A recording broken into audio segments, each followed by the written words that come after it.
Boom lifts are the heavy-duty machines in the Group B category. You might know them by their common names like bucket trucks, cherry pickers, or spider lifts. These lifts have extendable arms that can move both vertically and horizontally. They're designed to reach higher and farther than other MEWPs, making them perfect for tasks that require access over obstacles or at serious heights. Boom lifts come in two main types: telescopic boom lifts that extend straight out and up, and articulating booms with multiple joints for more flexible positioning.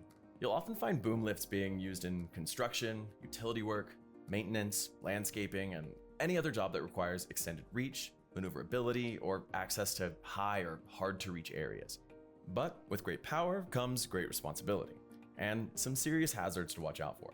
First off, boom lifts are complex machines that often operate in challenging environments, which just means there's a lot more that can go wrong if you're not properly trained. That's why ANSI requires specific training for the type of boom lift that you'll be using. Don't try to wing it. The size and mobility of boom lifts can also create collision risks, especially in tight spaces. So always check for overhead obstacles like building components, overhangs, or tree limbs before raising the boom. Be aware of other workers, equipment, and vehicles in the area. Maintain a safe distance and use barricades or warning signs to keep unauthorized personnel away from the lift. And use a spotter whenever you're operating in tight spaces or when visibility is limited. They can help guide you and warn about any potential collisions.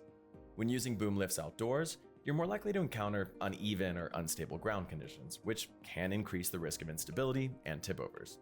Always assess the terrain before setting up your lift.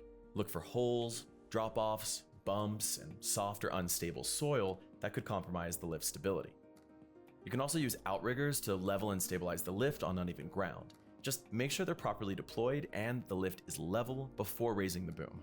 The ability to extend vertically and horizontally is great, but it also increases the risk of instability and tipping if you're not careful. So always ensure the lift is balanced and stable before extending, and never exceed the manufacturer's recommendations. Operating at greater heights also means a higher risk of fatal falls.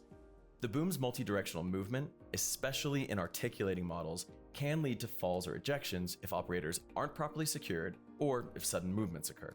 That's why current ANSI standards require all Group B MEWP operators and occupants use personal fall arrest systems.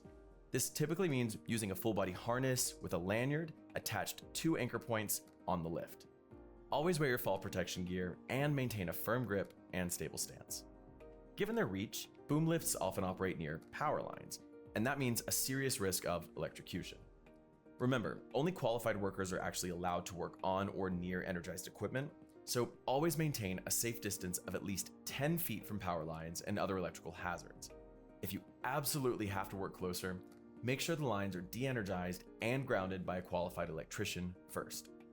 And don't forget to use appropriately rated tools and personal protective equipment designed specifically for work around electricity.